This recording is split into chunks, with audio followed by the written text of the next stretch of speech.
ನಿಮ್ಮೆಲ್ಲರ ಶರಣರ ಪಾದಕ್ಕೊಂದಿಸುತ್ತ ಇಂದಿನ ವಿಚಾರದೊಳಗ ವಿವೇಕ ವೈರಾಗ್ಯ ಅನ್ನೋ ವಿಚಾರವನ್ನ ನೋಡಿದ್ದೀರಪ್ಪ. ಇಲ್ಲಿ ವಿವೇಕ ಇದ್ದು ವೈರಾಗ್ಯ ಇಲ್ಲ ಅಂದ್ರ ಅದು ಜ್ಞಾನ ಸಿದ್ಧಿಸೋದಿಲ್ಲ. ಮತ್ ಬರೀ ವಿವೇಕ ಐತಿ ವೈರಾಗ್ಯ ಇಲ್ಲ ಅಂದ್ರೂ ಕೂಡ ಆಗೋದಿಲ್ಲ. ಇವೆರಡು ಒಂದಿಲ್ಲದ್ರ ಒಂದಿಲ್ದಂಗ ಒಂದಿತ್ತಂದ್ರೂ ಕೂಡ ಯಾವ್ದು ಒಂದಿದ್ರು ಕೂಡ ಫಲ ಇಲ್ಲ.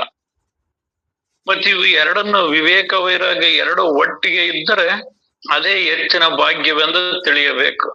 ನಮಗ್ ಭಾಗ್ಯ ಇದು ಭಾಗ್ಯ ಅಂದ್ರೆ ಯಾವ್ದಪ್ಪ ನಮಗ್ ನಿಜವಾದ ಭಾಗ್ಯ ಯಾವ್ದು ಅಂದ್ರ ವಿವೇಕ ವೈರಾಗ್ಯ ನಮ್ಮ ಅಂತರಂಗದೊಳಗೆ ಯಾವಾಗ ಉದಯವಾತ ಅದೇ ಮಹಾಭಾಗ್ಯ. ಜಗತ್ತಿನ ಯಾವುದೇ ಸಿರಿ ಸಂಪತ್ತುಗಳಾಗ್ಲಿ ಫಲ ಪದವಿಗಳಾಗ್ಲಿ ದೊರಕಿದ್ದು ಭಾಗ್ಯ ಆಗೋದಿಲ್ಲ. ಮತ್ ಯಾವ್ದು ಭಾಗ್ಯ ಆಗ್ತದ ಅಂತಂದ್ರ ಈ ವಿವೇಕ ವೈರಾಗ್ಯ ಒಟ್ಟಿಗೆ ನಮ್ಮೊಳಗಿದ್ದು ಅಂದ್ರ ಅದೇ ಸಾಧ್ಯ ಆಗ್ತದ. ನಿನ್ನೆ ವಿಚಾರದೊಳಗ ಇದೇ ವಿಷಯ ಇತ್ತು. ಒಂದು ಪಕ್ಷಿ ಗಗನಕ್ಕೆ ಹಾರ್ಬೇಕಂದ್ರ ಎರಡು ರೆಕ್ಕೆಗಳನ್ನ ಯಾವಾಗ ಸಮನಾಗಿ ಬಡದಾಗ ಅದ ಹೆಂಗ ಮ್ಯಾಕ ಹಾರ್ತತೋ ಹಂಗ ನಮಗ್ ವಿವೇಕ ವೈರಾಗ್ಯ ಇದ್ರ ಈ ದೇಹಾತ್ಮ ಬುದ್ಧಿ ನಾಶವಾಗಿ ಆತ್ಮ ಸ್ವರೂಪನೇ ನಾನಿದ್ದೇನೆ ಅನ್ನೋದು ಸಾಧ್ಯವಾಗ್ತದ. ಇದೇ ಮಾರ್ಗವನ್ನ ಹಿಡಿದು ಅನೇಕ ಜನ ಯೋಗೇಶ್ವರರು ಮಹಾತ್ಮರು ತಮ್ಮ ಸ್ವರೂಪವೇ ತಾವು ಆಗಿದ್ದಾರೆ. ಯಾವುದರಿಂದ? ವಿವೇಕ ಮತ್ತು ವೈರಾಗ್ಯದಿಂದ ಅನ್ನೋ ವಿಚಾರವನ್ನ ನಿನ್ನೆ ವಿಚಾರದೊಳಗೆ ನೋಡಿದ್ದೀರಪ್ಪ. ಈಗ ಅದೇ ದಶಕ 12 ಸಮಾಸ 5ನೇ ಭಾಗದೊಳಗ ಆತ್ಮ ನಿವೇದನಾ ನಿರೂಪಣೆ ನೋಡಿ 22 ಶ್ರೀ ಗುರುಭ್ಯೋ ನಮಃ ನುಡಿ 1:11. ಗೆರೆಯನ್ನು ಸುತ್ತು ಹೊಡೆದು ಅಕ್ಷರಗಳು, ಅಕ್ಷರದಿಂದ ಶಬ್ದಗಳು ಮತ್ತು ಶಬ್ದಗಳನ್ನು ಕೂಡಿಸಿ ಶ್ಲೋಕ ಹಾಗೂ ಗದ್ಯ ಪದ್ಯಗಳ ಗ್ರಂಥಗಳು ಆಗಿರುತ್ತವೆ. ವೇದಶಾಸ್ತ್ರ ಪುರಾಣಗಳು, ಕಾವ್ಯ ನಿಬಂಧಗಳು ಮೊದಲಾದ ತರತರದ ಗ್ರಂಥಗಳು ತಿಳಿಸಿಕೊಡುವುದೇ ಅಸಾಧ್ಯ ಕೆಲಸವು. ಅಂದ್ರೆ ಇವೆಲ್ಲ ಹೆಂಗಾದ್ವು ಅಂದ್ರ ನಾವು ಕರೆಕ್ಟ್ ಗೆರೆಗುಂಟ ಕ್ರಮವಾಗಿ ಏನು ಬರಿತವಲ್ಲ ಆ ಅಕ್ಷರಗಳು ಅವು ಒಂದ್ಕೊಂದ್ ಅಕ್ಷರ ಕೂಡಿ ಅದೊಂದು ಶಬ್ದ ಆಯ್ತು. ಆ ಶಬ್ದಗಳು ಕೂಡಿ ಶ್ಲೋಕ ಆಯ್ತು. ಶ್ಲೋಕಗಳಿಂದ ಗದ್ಯ ಪದ್ಯಗಳು, ವೇದ ಶಾಸ್ತ್ರ ಪುರಾಣ ಕಾವ್ಯ ಇವೆಲ್ಲವೂ ಆದವು. ಆದ್ರೆ ಇವನ್ನೆಲ್ಲವನ್ನೂ ಓದಿದ್ ಕೂಡ್ಲ ಕೇಳಿದ್ ಕೂಡ್ಲೆ ತಿಳಿದ್ ಕೂಡ್ಲೆ ಇದು ಆಗ್ತತಿ ಏನಂದ್ರ ಆಗೋದಿಲ್ಲ. ಇವು ಹೊರಗ ನಮಗೆ ಅಕ್ಷರಗಳು ಕಾಣ್ತಾವ, ಆದ್ರ ಅಕ್ಷರಗಳೊಳಗಿನ ರಹಸ್ಯವನ್ನ ನಾವು ತಿಳಿಬೇಕಾಗ್ತದೆ. ಓದಬಾರದೆ ತರಳ ಓದಬಾರದೆ, ಓದಿನೊಳಗಣ ಓದಬಾರದೆ. ನೀನು ಅಕ್ಷರಗಳನ್ನು ಓದ್ತೀಯಪ್ಪ, ಅಕ್ಷರಗಳನ್ನು ಓದಿದ ಮಾತ್ರಕ್ಕೆ ನಿನಗದು ಆಗೋದಿಲ್ಲ. ಆ ಓದಿನೊಳಗಣ ಓದ್ಬೇಕಾಗೈತಿ. ಮತ್ತೆ ಓದಿನೊಳಗಣ ಓದ್ಬೇಕಂದ್ರೆ ಅದು ಹಂಗೆ ಆಗೋದಿಲ್ಲ. ಆ ಗುರುವಿನ ಸಮ್ಮುಖದಿಂದ ಬಲ್ಲಂತ ಅನುಭವಿಗಳಿಂದ ಇದು ಸಾಧ್ಯ ಆಗ್ತದ. ನಾವು ಹೊರಗ ವಸ್ತುಗಳನ್ನು ನೋಡ್ತೇವೆ, ವಸ್ತುಗಳು ನೋಡಿದ್ವಿ ಅಥವಾ ಏನಾದ್ರು ಹೆಸರು ಹೇಳ್ತೇವೆ ಅಂದ್ರೆ ಹೆಸರು ಅದು ಆಗಿರೋದಿಲ್ಲ, ಅದು ಇರೋದ ಬೇರೆ ಆಗಿರ್ತದೆ. ಕುರ್ಚಿ ನೋಡಿದ್ವಿ, ಮರದ ಕುರ್ಚಿ ನೋಡಿದ್ವಿ ಅಂದ್ರೆ ಅದು ಕುರ್ಚಿ ಕಣ್ಣಿಗೆ ಕಾಣ್ತತಿ, ಮೂಲ ಮರ ಆಗಿರ್ತತಿ. ಒಡೆಗಳು ಕಣ್ಣಿಗೆ ಕಾಣ್ತವು, ಮೂಲ ಬಂಗಾರ ಆಗಿರ್ತತಿ. ಕಬ್ಬಿಣದ ಉಪಕರಣಗಳು ಕಾಣ್ತಾವ, ಆದ್ರ ಅದು ಮೂಲ ಕಬ್ಬಿಣ ಆಗಿರ್ತತಿ. ನಮಗೆ ಉಪಕರಣಗಳು ಕಾಣ್ತಾವ. ಹಂಗ ಇಲ್ಲಿ ಹೊರಗ ಅಕ್ಷರಗಳು ಕಾಣ್ತಾವು. ಆ ಅಕ್ಷರಗಳೊಳಗೆ ಅಡಗಿರ್ತಕ್ಕಂತ ರಹಸ್ಯಮಯ ಆ ರಹಸ್ಯ ನುಡಿ, ಆ ಜ್ಞಾನಾಮೃತ ಐತಲ್ಲ, ಅದು ನಮಗ್ ತಿಳಿಯೋದು ಕಷ್ಟ ಸಾಧ್ಯ. ಅದನ್ನ ಬಲ್ಲಂತವ್ರು ತಿಳಿತಾರ.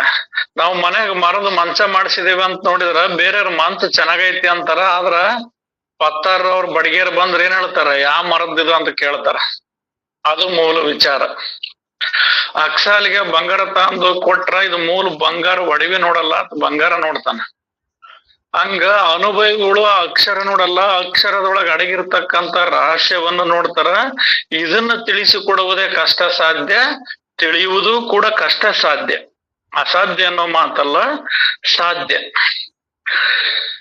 ಅನೇಕ ಋಷಿಗಳು, ಅನೇಕ ಮತಗಳು ಸಂಖ್ಯೆ ಮೀರಿ ಇದ್ದು ಅಲ್ಲಲ್ಲಿ ಭಾಷೆ ಲಿಪಿಗಳಿಗಾದರೂ ಕೊರತೆ ಇರುವುದಿಲ್ಲ.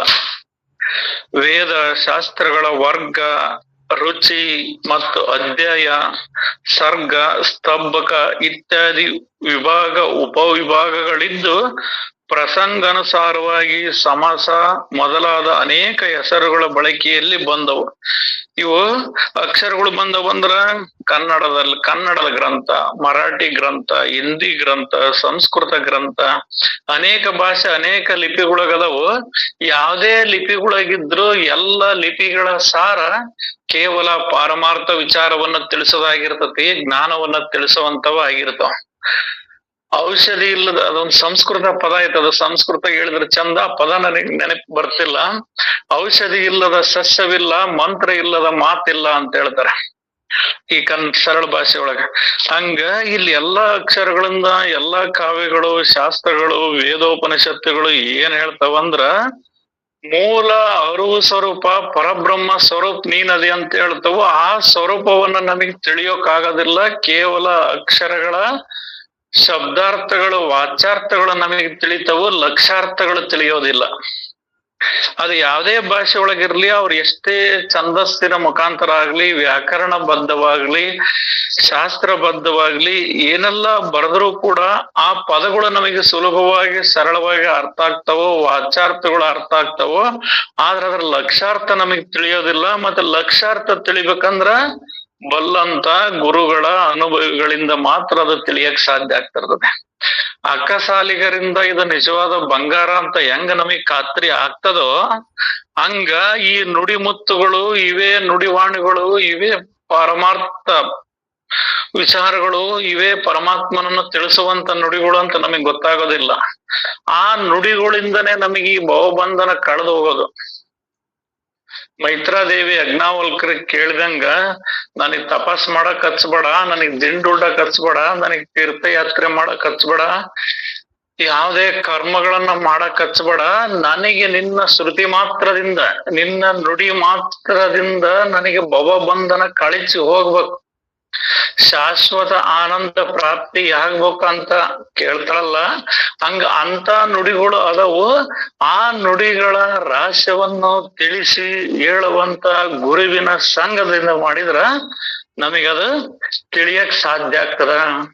ಕೇವಲ ಅಕ್ಷರಗಳು ತಿಳಿಬಹುದು, ಆದ್ರ ಅದ್ರೊಳಗಿನ ಮರ್ಮ ತಿಳಿಯೋದ್ ಕಷ್ಟ ಆಗ್ತದ. ಇದಕ್ಕೊಂದು ಸಣ್ಣ ಉದಾಹರಣೆ. ಇಲ್ಲಿ ಲೋಕಾರೂಢ್ಯ ಒಳಗ್ ಜನ ಏನ್ ಹೇಳ್ತಾರ, ಧರ್ಮಕ್ ಕಾಲಿಲ್ರಿ, ಈಗ ಧರ್ಮಕ್ ಕಾಲಿಲ್ಲ ಈಗ ಅಂತಾರ.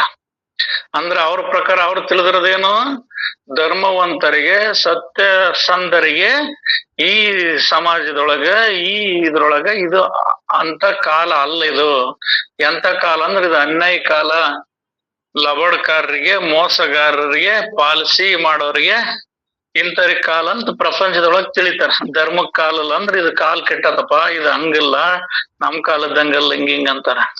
ಅದೇ ನುಡಿನ ಒಬ್ಬ ಬಲ್ಲಂತ ಮಹಾತ್ಮನಿಗೆ ಧರ್ಮಕ್ಕೆ ಕಾಲಿಲ್ಲ ಅಂತ ಅವ್ರು ಬಿಡಿಸುವಂತ ಅರ್ಥವನ್ನ ಬಲ್ಲಂತ ಗುರುವಿನ ಒಳಗೆ ಕೇಳಿದ್ರ ಆತೇನ್ ಹೇಳ್ತಾನ, ಹೌದಪ್ಪ ಆ ಮಾತು ಸತ್ಯ ಅಂತಾನ. ಧರ್ಮಕ್ ಕಾಲಿಲ್ಲ ಅನ್ನೋದು ಅವ್ರು ಹೇಳೋದ್ ಸತ್ಯ ಅಂತ. ಹೆಂಗಪ್ಪ ಅಂದ್ರ ಅಲ್ಲಿ ಪ್ರಪಂಚಿಕರು ಆ ಕಾಲವನ್ನ ಸಮಯ ಅಂತ ತಗೊಂಡ್ ನೋಡ್ತಾರ ಪ್ರಪಂಚಿಕರು.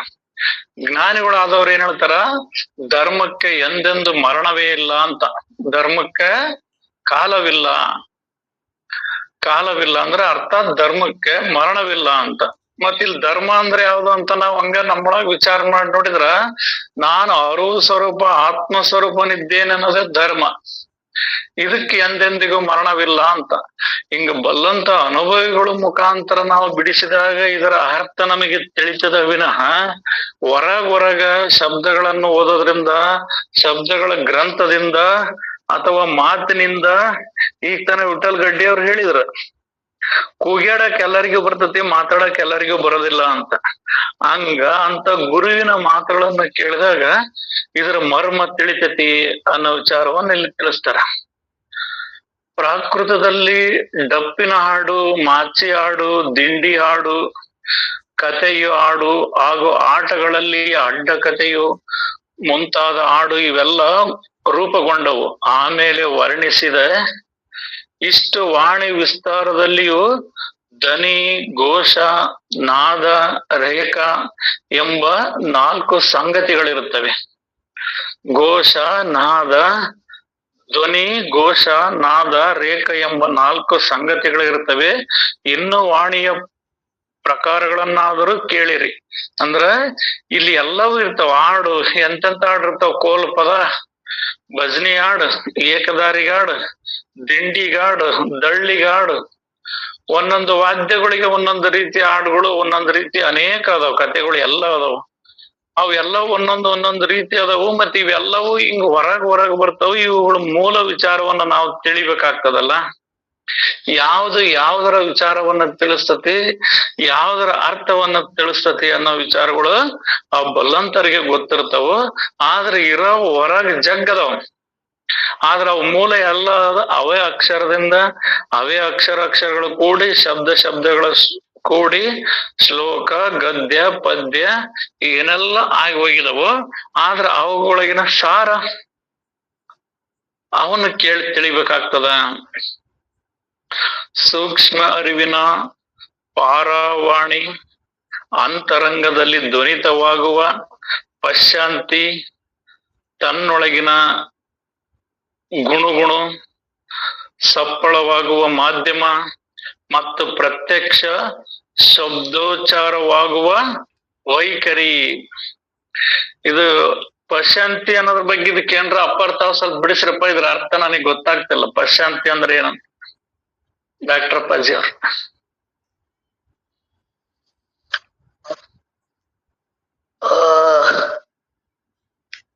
ಇದಕ್ಕ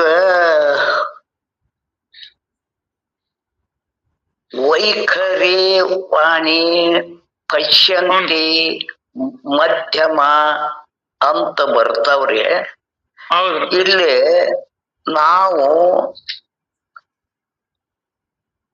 ಏನು ಕೇಳ್ತೇವಲ್ಲ ಶ್ರುತಿಗಳನ್ನ, ಶ್ರುತಿ ಅಂದ್ರೆ ಗುರುಗಳು ಬರೆದಿಟ್ಟಾರಲ್ರಿ, ಅದನ್ನ ಕೇಳಿ ಸ್ಮೃತಿ ಕೇಳಿ ಓದಿ ಸ್ಮೃತಿ ಅನುಭವ ಮಾಡಿಕೊಂಡು ನಮ್ಮ ಒಳಗ ಅನುಭವ ಉಂಡು ಹೊರಗ ಬರ್ತೈತಲ್ಲ, ಬಾಯಿಯಿಂದ ಮಾತಿನಿಂದ ಹೇಳುವುದು ವೈಖರಿ ವಾಣಿ.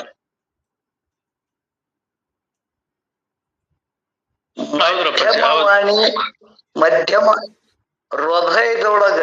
ಹೃದಯದಿಂದ ಬರುದು ಮಧ್ಯಮ.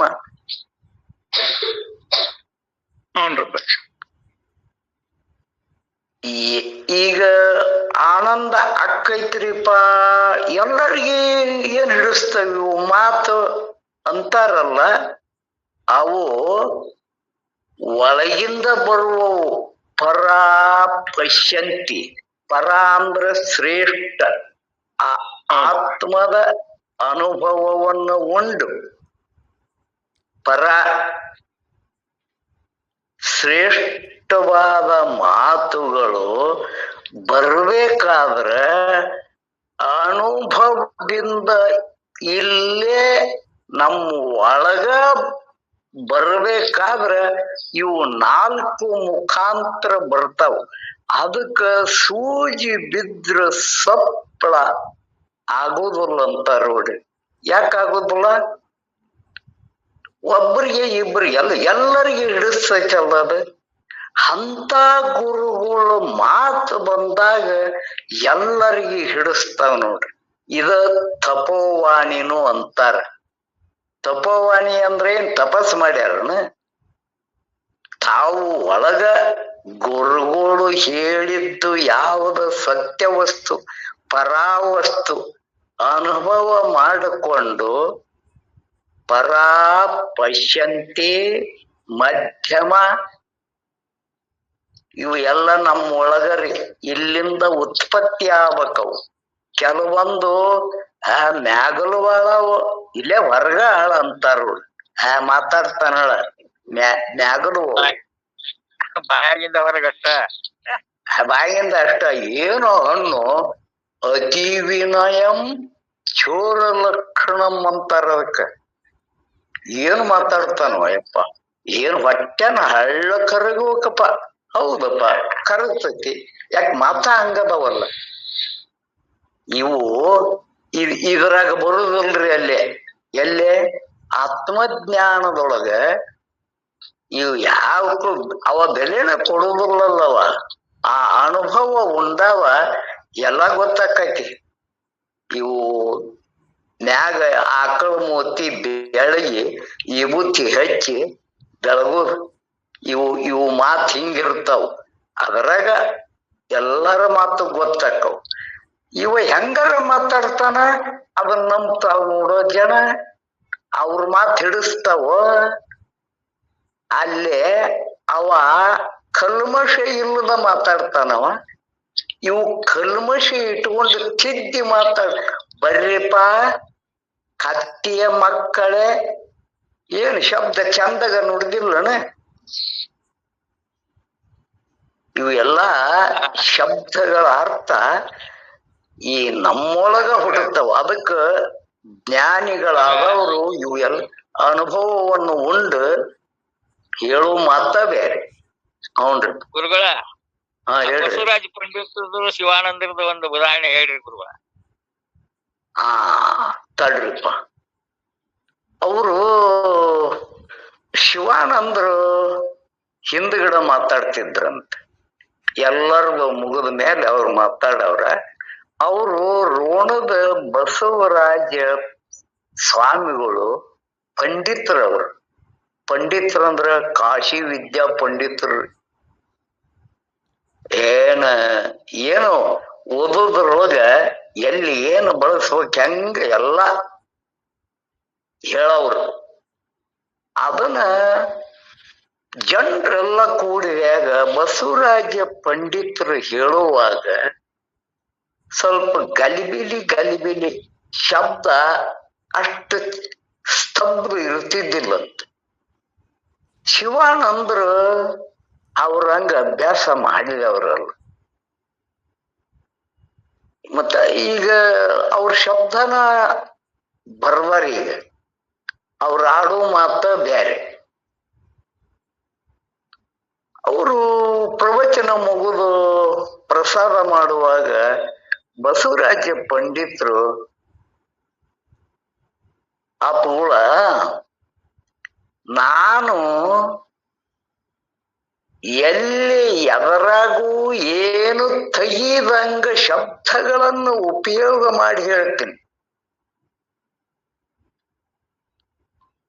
ಮತ್ತೆ ಜನರು ಕಲಿಬಿಲಿ ಶಬ್ದ ಯಾಕಾಕತ್ತಿದೆ? ನೀವು ಇಷ್ಟು ಶಬ್ದಗಳನ್ನ ಏನು ಅಭ್ಯಾಸ ಇಲ್ಲ, ಆದ್ರೆ ನೀವು ಹೇಳಕ್ ಹಚ್ಚಿದಾಗ ಜನರು ಎಷ್ಟು ಸ್ತಬ್ಧ ಕುಂತ ಕೇಳ್ತಾರಲ್ಲ, ಹಿಂಗ ಯಾಕಾಕತಿ ಅಂತ ಕೇಳಿದ್ರು. ಅಲ್ಲೇನೋ ಪಂಡಿತ, ಅಲ್ಲೇ ನೋಡಿ ಇರುದು. ನೀನು ಪಂಡಿತ ಅಲ್ಲ, ನೀನು ಎಲ್ಲ ಓದ್ಕೊಂಡವ್ ನೋಡು. ಎಲ್ಲರಿಗೂ ಎಲ್ಲರೂ ತಪ್ಪು ಹಿಡ್ದಾರಂತ ಎಲ್ಲ ಶುದ್ಧವಾಗಿ ಮಾತಾಡ್ತೀವಿ ನೋಡು. ಅಲ್ಲಿ ನಾ ಪಂಡಿತ ಅನ್ನೋದ ಕದ ಹಿಡಿಸ್ತದ ನೋಡು. ಇದರ ಅರ್ಥ ತಿಳಿತಿಲ್ರಿ? ಮತ್ರಿ ಪಂಡಿತ ಅನ್ನೋ ಅಭಿಮಾನ ಐತಿ ಅವಾಗ. ಜನರೇ ವಿದ್ಯಾಮದ ಐತ್ರಿ. ಜನರೇ ಯಾವ್ದಾರ ಒಂದ್ ಇರ್ತೈತ್ರಿ, ಒಂದ ಅಲ್ಲ, ಯಾವ್ದಾರ ಒಂದ್ ಸೇರಿರ್ತೈತಿ. ಜನರಿಗೆ ಯಾಕೆ ಹಿಡಿಸೋದಲ್ಲ? ಜನರು ಏನ್ ನಿರೀಕ್ಷಣೆ ಮಾಡ್ತಾರ? ಅಷ್ಟು ಹಂಗೆಲ್ಲ ತಪ್ಪು ತಿಳ್ಕೊಬಾರ್ದ್ರಿ. ಹರಳ ಕಟ್ಟಿ ಒಳಗ ರಾಮಾನಂದ್ರ ಅಂತಿದ್ರು. ಬಸನಾಳ ರಾಮಾನಂದ್ರು, ಶಿವಸನಾಳ ಬಸನಾಳ ಅಂತೇಳಿ, ಕೀರ್ತನ ಕೇಸರಿ ರಾಮಾನಂದ್ರ ಅಂತೇಳಿ ಹಳಕಟ್ಟ್ಯಾಗ ಎಲ್ಲರೂ ಮಾತಾಡಿದ್ರು, ಇವ್ರಿಗೆ ಮಾತಾಡಕ್ ಕೊಟ್ರು. ಜನ ಮರಳುವ ಶಂಭುಲಿಂಗ ಏನ್ ಕೇಳ್ತೀರಿ, ಅವ್ರು ಹೋದ್ರಂತ ಇವ್ರು ಹೋದ್ರಂತ ಅವ್ರು. ನೋಡಿ ಹೋಗ್ತೈತಿ ಜನ ಅಂತ ಮಾತಾಡಿ ಬಿಟ್ರಿ. ಮತ್ ಜನರಿಗೆ ಅಷ್ಟು ಒಮ್ಮಲೆ ಅರ್ಥ ಮಾಡುವುದಿಲ್ಲ. ಅದು ರೇವಣ ಸಿದ್ದೇಶ್ವರಪ್ಪಗಳು ಮಾತಾಡಕ್ ಕಡೆಕ ರಾಮಾನಂದ ಅಂದ್ರು, ಓರೇಪ್ಪ ಅಂತ, ನೀ ಏನ್ ಮಾತಾಡಿದಿ? ಜನವೋ ಶಂಭುಲಿಂಗ ಅಲ್ಲಿಲ್ಲ, ಈ ಮಾತ ಮೊದಲು ತೆಗೆದು ಹಾಕ್ತೇನಂತ ಸಭಾದಾಗ ಹೇಳಂದ. ಇನ್ ಮೇಲೆ ನಾ ಹಿಂಗ ಮಾತಾಡುದು ಅಂತ ತೆಗೆದು ಹಾಕಿದನ ಮಾತಂದ್ರು. ತಪ್ಪಾತ್ರಿಪ, ಇನ್ನೆಮ್ಮೆ ಮಾತಾಡುದಿಲ್ಲ ಅಂದ್ರು. ಯಾಕೆ ಹಿಂಗಂದ್ರು? ಜನರು ಹುಚ್ಚರು ಅಂತ ತಿಳ್ಕೊಂಡು ಮಾತಾಡಕತ್ತೀರಿ ನೀವು. ಜನರು ಹುಚ್ಚಿರ್ತಾರ ಅಲ್ಲ, ಒಬ್ರು ನೋಡಿ ಒಬ್ರು ಹೋಗ್ತಾರ, ಆ ಮಾತು ಬೇರೆ. ಅದರಾಗ ಬಲ್ಲವ್ ಇರುವುದಿಲ್ಲ ಅಂತೇನ? ಮತ್ ಇದಕ್ಕೊಂದು ಆ ಕನಕದಾಸರದು ಒಂದು ಐತ್ರಿ. ಈ ಜನರು ಹೊಕ್ಕಾರಲ್ಲ ಮತ್ತೆ ಎಲ್ಲರೂ ಹಂಗ ಅವನು ಹೋಗಿದ್ದ ವಿಠ್ಠಲಗ ಪಾದಯಾತ್ರೆ. ಹೋಗಿರುದಿಲ್ಲನ್ರಿ, ಮಹಾತ್ಮರು ಇರುದಿಲ್ಲನ್ರಿ, ತಿಳಿದವ್ರು ಇರುದಿಲ್ಲನ? ಏನಾಗತ್ತ ಮಾತಾಡೋದು? ಸ್ವಲ್ಪ ಪ್ರಜ್ಞೆ ಬರ್ಬೇಕಲ್ಲ ನಮಗ. ಅಲ್ಲಿ ಹೋದ ವಿಠ್ಠಲನ ಬಾಗಲ ಇವ ಪೂಜಾ ಮಾಡಿ ಟೈಮ್ ಆಗಿತ್ತು, ಪೂಜಾ ಮಾಡಿ ಹಾಕೊಂಡು ಹೋಗ್ಬಿಟ್ಟ ಪೂಜಾರಿ. ಇವ ಬಾಗಲ ತಡ್ರಿ ಅಂದ, ನಮ್ ಸಮಯ ಆಗೈತೆ ಅಂತ ಹೋಗ್ಬಿಟ್ಟು. ಇವ್ರಿಗೇನು ಗೊತ್ತು ಪೂಜಾರಿಗೆ? ಇವ ಕಣಕ ಬಾಗಲ್ದಾಗ ಕುಂತ ಎತ್ತಕ್ ಕುಂಡಿರ್ಬೇಕು. ಆ ವಿಠ್ಠಲನ ಮುಖ ಎದರಿಗ್ ಕುಂಡಿರ್ಬೇಕ ಬೇಡ, ಅವಾಗ ದುಬ್ಬ ಮಾಡಿ ಕುಂತೀವ. ಅಲ್ಲಿ ಎದಕ್ ಬಂದಾನಿವ? ಆ ವಿಠ್ಠಲನ ದರ್ಶನಕ್ ಬಂದಾನಿಲ್ಲ. ಮತ್ತ ಅವ್ ದರ್ಶನ ಮಾಡ್ಕೋಬೇಕಾದ್ರ ದುಬ್ಬ ಹಚ್ಚಿಕೊಂಡಿರೋದು ಅವಾಗ. ಹೋದ ದರ್ಶನ ಇಲ್ಲ. ಪೂಜಾರಿ ಮತ್ತ ಮುಂಜಾನೆ ಬರವ, ತನ್ನ ಟೈಮ್ ಬಂದ್ ಮತ್ ಪೂಜೆ ಮಾಡಿ ಕಿರಿ ಹಾಕಿ ಹೋಗವ. ಕನಸಿನ್ಯಾಗ ಪರಶುರಾಪುರ ವಿಠ್ಠಲ ಪೂಜಾರಿ ಕನಸಿನ್ಯಾಗ ಬಂದಂತ. ಅವ ಬಂದು 3 ದಿವಸ ಆತು, ಮಾರಾಯ ನನ್ನ ನೋಡಕ ಬಂದಾನ. ಅಲ್ಲ, ನನ್ನ ಕಡೆಗೆ ಮುಖ ಮಾಡ್ಬೇಕು, ನನಗ ಮುಖ ವಿರೋಧ ಮಾಡಿ ದುಬ್ಬ ಮಾಡಿ ಕುಂತಾನ. ಆ ಕನಕ ದಾಸಗ ನಾಳಿಗೆ ನೀ ಬರ್ತೀಯಲ್ಲ, ನೀ ಬಾಗಲ ತೆಗೆದ ಪೂಜೆ ಮಾಡೋಕಿನ ಮೊದಲ ಅವಾಗ ದರ್ಶನ ಕೊಡಪ್ಪ. ನಿನ್ನ ಕನಸಿನ್ಯಾಗ ಹಿಂಗ ಬಂದ ಹೇಳ್ಯಾನ, ಅದಕ್ಕೆ ಮೊದ್ಲೇ ದರ್ಶನ ನಿನಗಪ್ಪ ಅಂತ ಹೇಳಿನಂತ. ಇವ ಬಂದು ಪೂಜೆ ಮತ್ ಕನಸಿನಾಗ ಹೇಳೇ ಬಿಟ್ಟಿದ್ದ. ಬಂದ್ ಕಿಲಿ ತೆಗದ ಪೂಜೆ ಮಾಡ್ಬೇಕನ್ನ. ಕನಕದಾಸರಂದ್ರ ನೀವನ್ರಿ ಅಂದ. ಹೌದಪ್ಪ ನಾವ ಅಂದ. ಎಲ್ಲ ನಮ್ ಕನಸಿನ್ಯಾಗ ನಿನ್ನೆ ಪಾಂಡುರಂಗ ಬಂದು ಅಲ್ಲೊಬ್ಬವ ಕನಕದಾಸ ಅಂತ ಬಂದು 3 ದಿವಸ ಆತ ಕುಂತು ಮುಖ ನೋಡ್ದಂಗ ನಾ ಏನ್ ಮಾಡಿದ್ದೇನೆ ಅವಾಗ, ಮತ್ತ ದುಬ್ಬ ಹಾಕಿ ಕುಂತಾನ ನನಗ. ಅದಕ್ಕೆ ಮೊದಲೇ ದರ್ಶನ ನಿಮ್ಗ ಕೊಡ ಅಂದಾರ, ಅದಕ್ಕೆ ಬರ್ರಿ ಒಳಗ ಅಂದ. ಅಲ್ಲೋ, ನಿಮ್ಮ ದೇವರಿಗೆ ಕನಸಿನ್ಯಾಗ ಬಂದು ಹೇಳೋದನ್ನು ಚಟ ಐತನ? ನಿಮ್ ತಿಳಿತೈತೆ ಇಲ್ರಿ? ಸ್ವಲ್ಪ ಲಕ್ಷ ಇರ್ಬೇಕು. ನಿಮ್ಮ ದೇವರಿಗೆ ಇದು ಚಟ ಐತನ? ಕನಸಿನ್ಯಾಗ ಬಂದು ಹೇಳೋದು. ಅದಕ್ಕ ಅವ ಪಾಂಡುರಂಗ ಕನಕದಾಸರಿಗೆ, ಅಲ್ಲೋ ನನ್ನ ಮುಖ ನೋಡ್ದಂಗ ನಾ ಏನ್ ಮಾಡೇನು ನಿನಗ? ದುಬ್ಬ ಮಾಡಿ ಕುಂತಿಪ್ಪ, ಮತ್ತ ಇಲ್ಲಿ ಮಠ ಬರ್ಬೇಕ್ಯಾಕಾಗಿತ್ತು? ಬರುದು ದರ್ಶನಕ್ಕೆ ಬಂದ ಮುಖ ಮಾಡ್ಬೇಕ ಬೇಡ ಎದುರಿಗೆ. ಅಲ್ಲೋ ನಾಯಾಕ ನಿನ್ನ ದರ್ಶನಕ್ಕೆ ಬರ್ಲಿ ಅಂದವ ಕನಕದಾಸ. ಮತ್ ಎದಕ್ಕೆ ಬಂದಿ ಅಂದವ. ಅಲ್ಲೋ ನಿನ್ನ ದರ್ಶನ ಇಲ್ಲೇ ಆಕತೇನ? ನಾ ಎಲ್ಲಿದೀನಿ ಅಲ್ಲೇ ಅದಾನವ. ಮತ್ತೆ ನಿನ್ನೆ ದರ್ಶನ ನಾ ಯಾಕೆ ಮಾಡಕ್ ಬರ್ಲಿ? ತಿಳಿತೇ ಇಲ್ರಿ. ನಾ ಎಲ್ಲಿದೀನಿ ಅಲ್ಲೇ ಅದಾನ. ಮತ್ ನಿನ್ನ ನೋಡಕ್ ಇಷ್ಟು ದೂರ ನಾ ಯಾಕೆ ಬರ್ಲಿ? ಮತ್ ಯಾಕೆ ಬಂದಿಯೋ? ನಿನ್ನ ದರ್ಶನಕ್ಕೇನು ಬರ್ತಾರಲ್ಲ, ನಿನ್ನ ದರ್ಶನಕ್ಕೇನು ಬರ್ತಾರಲ್ಲ ಅವ್ರ ಅವ್ರ ಧೂಳ, ಪಾದ ಧೂಳ, ಅವ್ರ ಸಲುವಾಗಿ ಆ ಪಾದ ಧೂಳಕ್ಕಾಗಿ ಬಂದೇನಪ್ಪ. ನಿನ್ಯಾಕ ನೋಡಕ್ ಬರ್ಲಿ? ನನ್ನ ಒಳಗ ನಿನ್ನ ದರ್ಶನ ಹೇಳಿದ್ದು ಇದು ಎದಕ್ರಿ? ಜನವೋ ಜಾತಕ ಮರಳೋ ಶಂಭುಲಿಂಗ ಅಂದಂಗ ಆ ಇದಕ್ಕ ಇದು ದೃಷ್ಟಾಂತ್ರಿ. ಈ ಮಾತ್ ತಕ್ಕೊಂಬಿಡು, ಇನ್ನೊಮ್ಮೆ ಹಿಂಗ ಮಾತಾಡಬೇಡಂತ ರೇವಣ ಸಿದ್ದೇಶ್ವರ ಸ್ವಾಮಿಗಳು ಹರಳು ಕಟ್ಟಿ ಅವರು ಸಭಾದಾಗ ಹೇಳಿ ಅವರು ಇನ್ನೊಮ್ಮೆ ಮಾತಾಡುದಿಲ್ರಿಪ್ಪ ಅಂತ ಹೇಳಿದ್ರು. ಅದಕ್ಕೆ ಇಷ್ಟಕ್ಕೆ ಬಂತ ನೋಡ್ರಿ ಆಟ ಹೇಳಕ್ ಹೋಗಿ. ನಮಸ್ಕಾರಿಪ್ಪ. ಶರಣರಪ್ಪಾಜಿ, ಶರಣರಪ್ಪಾಜಿ. ಅದ ಇಲ್ಲಿ ಸೂಕ್ಷ್ಮ ಹೇಳ್ರಪ್ಪ. ಇಲ್ಲಿ ತಾವು ಇರತಕ್ಕಂತ ವಿಷಯ ಬಹಳ ಸೂಕ್ಷ್ಮದಪ್ಪಾಜಿ. ನಿನ್ನೆನೋ ಹೇಳಿದ್ರಿ, ಇವತ್ತೂ ಹೇಳಿದ್ರಿ.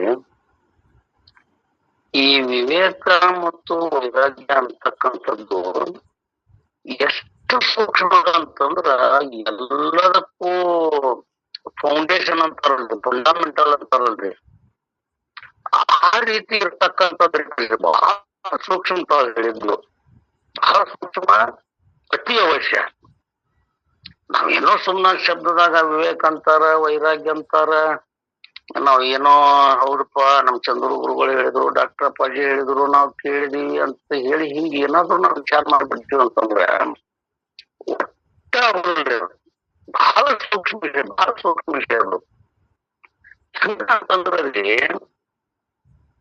ಈ ವಿವೇಕ ವೈರಾಗ್ಯ ಒಟ್ಟಿಗೆ ಇರುವುದನ್ನು ನೀವು ಪ್ರತಿಪಾದನೆ ಮಾಡಿದಿರಲ್ಲ,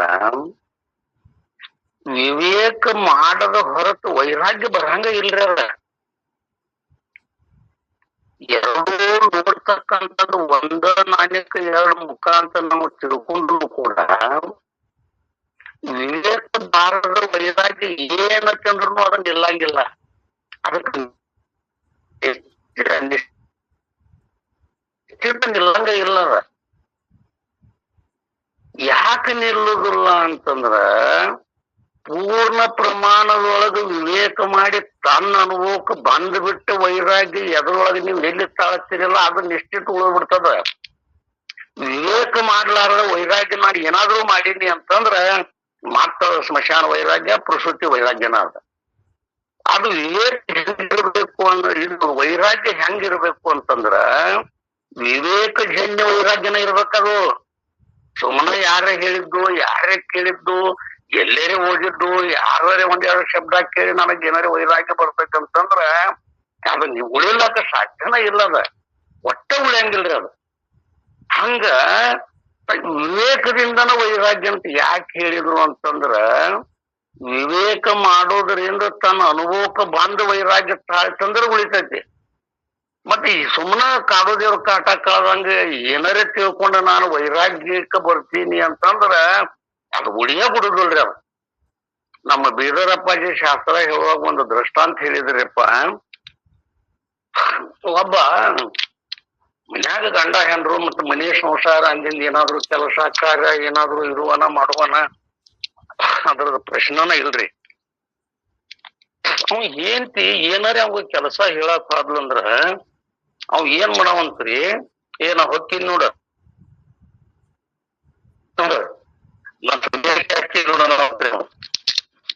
ಏನ್ ಕೆಲಸ ಹೇಳಕ್ ನೋಡ್ರಿ ಸಂಸಾರ ಗಂಡ ಹೆಂಡ್ರು ಒಂದು ಜೀವನ ಏನ ಪ್ರಯತ್ನ ಮಾಡ್ತೀನಿ ಅಂದ್ರೆ ಇಬ್ರು ಕೂಡಿ ಮಾಡ್ಬೇಕು ಅಂದಾಗ ಅದ್ರದ ಫಲ ಒಬ್ರು ಮಾಡೋದ್ರಿಂದ ಏನಾಕತ್ರಿ ಎರಡು ಕೈ ಕೂಡ್ಬೇಕಲ್ರಿ ಹಂಗ ಮಾಡ್ಕೊಂಡು ಹೋಗ್ಬೇಕಂತೀರಿ ಆ ಇಚ್ಛಾ ಪಾಪ ಹೆಣ್ಮಗಳಿಗೆ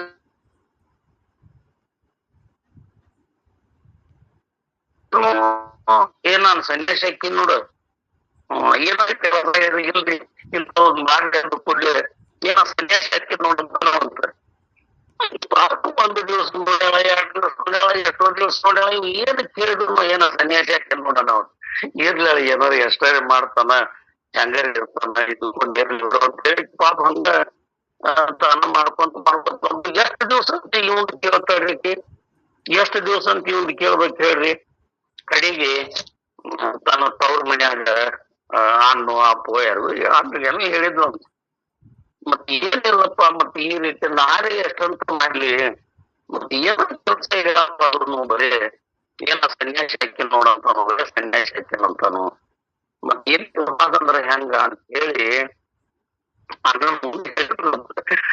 ಇಂಥವಾಗ ಅನ್ನೋದತ್ತ ಆತ ಬಿಡುವ ಮತ್ತ ನೀ ಹೇಳುದು ಸತ್ಯತೆ ಏನ್ ಪ್ರಶ್ನೆ ಇಲ್ಲ ಮತ್ತ ಹೆಂಗಾದ್ರು ಬಂದಿ ನಾನ ಒಂದ್ ಸ್ವಲ್ಪ ಕೆಂಪರಿಗೆ ಹೊಲಿಸ್ಕೊಡ್ತೀನಿ ಮತ್ತ ಅವ್ನಿಗೆ ಸನ್ಯಾಸಿ ಅಕ್ಕನ್ ಅನ್ನೋದ್ರಿಗೆ ಏನು ಮಾತಾಡಕ್ ಹೋಗ್ಬೇಡ ಏನ್ ಹೇಳ್ಬೇಡ ಅವ್ನ ಸನ್ಯಾಸಿ ಅಕ್ಕನ ಅರಿವಿ ಅವ್ನ ಮೈಲಾಗ ಒಗದ್ ಬಿಟ್ಬಿಡ ಅಂತ ಹೇಳಿದಂತವ ಅವ್ನ ಏನಾರ ಕೆಲಸ ಹೇಳಿ ಸನ್ಯಾಸಿ ಅಕ್ಕನ ಅಂದ್ರೆ ಅವ್ನ ಮೈ ಮ್ಯಾಗ ಒಗದ್ ಬಿಟ್ಬಿಡ ಆಯ್ತು ಬಿಡ ಅಂತ ಹೇಳಿ ಅಮ್ಮ ಹೇಳ್ತಾನ ಅಂತೇಳಿ ಹೊರಗೆ ತಗೊಂಡ್ಬಂದಿರ್ತ ಆಮ್ಯಾಗ ಮತ್ತೆ ಬಂದಾಗ ಮತ್ತ ಸಂಸಾರದ ಕೆಲಸ ಇರುವಲ್ರಿ ಏನ್ ಇಲ್ರಿ ಮತ್ತ ಅವಾಗೆಲ್ಲ ಬಾವಿ ಸೇರಿ ನೀರು ತರ್ಬೇಕಿತ್ತು ಮತ್ತೇನ್ರಿ ಮನ್ಯಾಗ ನೀರಿಲ್ಲ ಮತ್ತೊಂದ್ 2 ಕೊಡ ನೀರ್ ತಗೊಂಬರ್ರಿ ಅಂತ ಹೇಳಿದ್ಲು ಅಂತಕ್ಕೆ ಹೆಂಡ್ತಿ ಹೇಳೋಣ ಅವ ಏನ ಸನ್ಯಾಸಿ ಹಾಕೊಂಡ್ ನೋಡಂದ ಅಂತಂತ ನಾನಾಕಿ ಏನದಂತ ಸನ್ಯಾಸಿ ಹಾಕಿ ತುಗ ಸನ್ಯಾಸಿ ಆಗಂತ ಹೇಳಿದ್ಲತ್ ಮೈ ಮ್ಯಾಗ ಅರಿವಿ ಹೋಗದ್ ಬಿಟ್ಲತ್ ಆಟ ಬಿಡ ನೀನ್ ಎಷ್ಟು ಸೊಕ್ಕದಿಂದ ಹೇಳ್ತೇವ ನಾ ಯಾಕೆ ಇಲ್ಲಿ ಇರ್ಬೇಕು ನಾ ಸನ್ಯಾಸಿ ಹಾಕೇನ್ ಬಿಡತ್ತೇಳಿ ಬಡ ಬಡ ನಾನು ಇದ್ದು ಅರಿವಿ ತೆಗರಿಕೆ ನೀವು ಅರಿವಿ ಹಾಕೊಂಡ ಬಂದಂತ್ರಿ ಊರೊಳಗ್ ಬಂದಂತ ಬಂದ ಅಲ್ಲಿ ಒಂದ್ ಮಠ ಇತ್ತು ಗುರುಗಳು ಇತ್ತು ಹೋಗ್ಬಿಟ್ರಿ ಯಾರು ಇವ್ರಿಗೆ ಅನ್ನ ಹಾಕವ್ರು ಯಾರು ಇವ್ರು ನೋಡವ್ರು ಮತ್ತ ಗುಡಿ ಮುಂಡಾರ ಮಠ ಮತ್ತ ಹಂಪರ್ಕನ ಇರು ನೀನ್ ಏನ್ ಅವ್ರವ್ರ ಮರಿಗೂ ಅದ್ರ ರಸಾಯ ಹಾಕಿ ಬ್ಯಾಡ ಅಂತ ಹೇಳಿ ಅಲ್ಲೇ ಮಠಕ್ಕೆ ಹೋದಂತ ಇಂತ ಯಾಕೋಪ ಈ ಕಡೆ ಬಂದಿ ಏನು ಅಂತ ಹೇಳಿ ಗುರುಗಳು ಕೇಳಿರಂತ ಗುರುಗಳಿಗೆ ಹೋಗಿ ಭೇಟಿ ಆದ ನನಗ ಏನಿದ್ರ ನನಗ ಸಂಸಾರದಾಗ ನನಗ್ ಸಾಕಾಗೈತ್ರಿ ಎಲ್ಲಿ ಅನ್ರಿ ಎಲ್ಲಿ ಮಕ್ಳ್ರಿ ಯಾವ ಸಂಸಾರ ರೀ ಬ್ಯಾಡ ಬಿಡ್ರಿಪ್ಪ ನನಗ ಅದಕ್ಕ ನಾನ್ ನಿಮ್ ಮಠದಾಗ ಇರ್ಬೇಕಂತ ಬಂದನಿ ಅಂತ ಅಂದಂತವ ಹಿಂಗ ಗುರುಗಳು ಅಂದಿರತ್ತ ಬಾ ಚಲೋ ಆತ್ ಬಾ ಮಾರಾಯ ಇವತ್ತು ಮಧ್ಯಾಹ್ನ ನಮ್ ಡಾಕ್ಟರ್ ಅಪ್ಪಾಜಿ ಹೇಳಿದ್ರಲ್ಲ ಹಂಗ ಮತ್ತೆ ಗುರುಗಳಿಗೆ ಶಿಷ್ಯರು ಬೇಕು ಮಾಡೋರು ಬೇಕು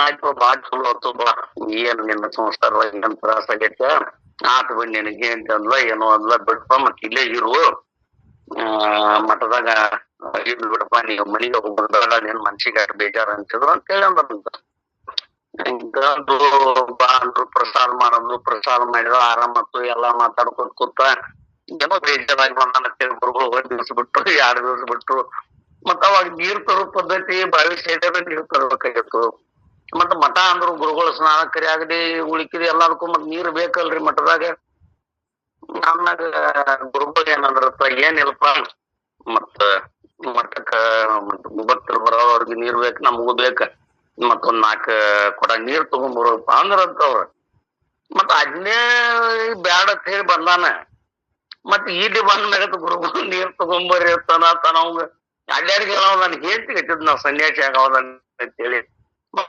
ಏನ ಆಯ್ತ್ರಿಪ್ಪ ಅಂತಂದ ಮತ್ 2 ಕೊಡ ತಂದ 4 ಕೊಡ ತಂದ ನೀರನ್ನ ಹೆಚ್ಚಿಗೆ ಹತ್ತವನ ಮತ್ತೊಂದ್ 4 ಕೊಡ ತಗೊಂಬಾದ್ರು ತಂದ ಇದು ದಿನನಿತ್ಯ ನಡೀತಲ್ರಿ ಇದು ದಿನನಿತ್ಯ ನಡೀತು ಮತ್ತು ಭಕ್ತರು ಸಾಕಷ್ಟು ಪ್ರಮಾಣದಾಗ ನೀರ್ಬೇಕು ದಿವಸದ 4 ಕೊಡ 10 ಕೊಡ ಆಗಾಯ್ತು ನೀರ್ ತಗೋದ ಹಂಗಂಗಿರ್ತಾವ ಕಡೆಗೆ ಅವ್ನು ಏನ್ ವಿಚಾರ ಮಾಡಿದ, ಇದು ಏನಪ್ಪ ಇದು ಎಂತದೇನು ನಾವು ನನ್ನ ಸಂಸಾರಕ್ಕ ನನ್ನ ಮನೆಗೆ ನಾನು ಹೆಂಡತಿ ನನ್ನ ಮಕ್ಕಳಿಗೆನ ನಾನು ಹಿಡ್ಕೊಂಡು ಎಲ್ಲಾರು ಕುಡಿಬೇಕು. ಒಂದು 4 ಕೊಡ ನೀರು ತಗೊಂಬ ಅಂತ ನನ್ ಹೆಂಡತಿ ಹೇಳಿದಕ್ಕ ನಾನ್ ನೀರ್ ತರೋದು ಬಿಟ್ನಿ. ಈಗ 4 ಕೊಡ ಹೋಗಿದ್ರೆ ನೀವು ನೋಡು 10 ಕೊಡಕ್ ಬರ್ತಲ್ಲ, ಇದು ಇನ್ನು ಮಠದಕ್ಕಿಂತ ಇನ್ನ ನನ್ ಮಗಿನ ತೊಳಗಿತ್ತು ಅನ್ನೋ ವಿಚಾರ ಬರಾಕೈತು ಅಂತೇಳಿ ಅವಂಗ. ಆಮ್ಯಾಗ ದಿನ ನೀರ್ ತರಕ್ ಹೋಗವ, ಅಷ್ಟೊತ್ತಿಗೆ ಅವ್ನ ಹೆಂಡತಿನೂ ಬಂದಿರಕ್ಕೆ ಅಲ್ಲಿ. ನೀವು ಬ್ಯಾಡ ಅಂತೇಳಿ ಅಕ್ಕಿ ಮ್ಯಾಗ ಸಿಟ್ಟಿಗೆರಿ ಬಂದಿದ್ದ ಮಾತಾಡ್ತಾನ ಹೆಂಗ ಜೀವರಿಗೆ ಕೇಳುವತ್ತು. ಇಂತ ಒಂದ್ ದಿವ್ಸ ಅಂದತ್ತ ಈ ಹುಡುಗರು ಆರಾಮದವ ನಂದ, ನಾನು ಆರಾಮದವಲ್ಲ, ಆರಾಮಿದ್ರಿ ಬಿಟ್ರಿ ನಿನ್ಗ್ಯಾರಕ್ ಬೇಕನ್ಲತ್ತಕ್ಕೆ ಅಂತಿ. ನೀ ಬ್ಯಾಡತ್ತ ಹೋಗಿ ಮತ್ತೆ ಹುಡುಗರ ತಗೊಂಡ್ ನೀ ಏನ್ ಮಾಡ್ತೀಯ ಅನ್ಲತ್ತ. ಆತಂದ ಮತ್ತ ಹಂಗ ಸುಮ್ಮ ಮತ್ತೊಂದ್ ಕೂಡ ನೀರ್ ಹೋದ್ ಮಟ್ಟಕ್ ಹಾಕಿದ. ಮತ್ತ ಮರು ದಿವ್ಸ ಅದ ಮತ್ತೆ ಹೇಳ್ತಿ ಏನ್ ಮಾತಾಡಿಸ್ರು ಚೆನ್ನಾಗಿ ಮಾತಾಡಕ ತಯಾರಿಲ್ಲ. ಮತ್ತೆ ಇವನು ಬುದ್ಧಿ ಗೊತ್ತಾಗಿತ್ತಕ್ಕೆ ಈಗ ಅದಕ್ಕೆ ಮಾತಾಡ್ತಾಳ. ಆಮ್ಯಾಗ ಮತ್ತ ಮರು ದಿವ್ಸ ಮಾತಾಡ್ಸದಂತ ಹೆಂಡತಿನ, ಇಲ್ಲ ಮತ್ ನೀ ಆರಾಮದಿಯನು? ಹೌದು ನಾನು ಆರಾಮದೀನಿ, ನಾನು ಆರಾಮ್ ತಗೊಂಡ್ರಿ ನೀವೇನ್ ಮಾಡ್ತೀರಿ ಅಂದಂತ. ಇಂತನ ನಾ ಇಲ್ಲ ಮತ್ತ ನನ್ಗೆ ಯಾಕೋ ಮಠದಾಗ ಇರಂಗ ಆಗತ್ತು. ಮತ್ ನಾವೊಂದ್ 4 ಕೊಡ ನೀರು ನೀವ್ ತಗೊಂಡ್ಬ ಅಂದಾಗ ನನಗ ಅದ ತರೋದ್ವಾಗಿಯಾಗಿ ನಿನಗ ಹಂಗ ಅಂದಿದ್ನಿ. ಮತ್ ಇನ್ನೂ ಅದ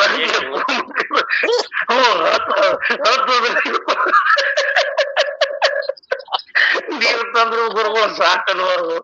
ಮತ್ ನನಗೆ ಮಠದಕ್ಕಿಂತ ಏನ ಮನಿನ ಚಲೋ ಅನಿಸೈತಿ, ಹಂಗ ಮಾಡಬೇಡ, ನಾನ್ ಜೋಡಿ ಚಾದ್ನಾಗ ಯಾರು ಮಾತಾಡು, ಮತ್ ನನಗ್ ಮನಿಗ್ ಬಾ ಅಂತೇಳು, ನೀನ್ ಜೋಡಿ ಬರ್ತನು, ಹಂಗ ಮಾಡ್ಬೇಡ ಅಂತ ಕ್ಯಾಂಡಿಗೆ. ಇಲ್ಲ ನೀ ಬರಬೇಡ, ನೀ ಅಲ್ಲೇ ಮಠ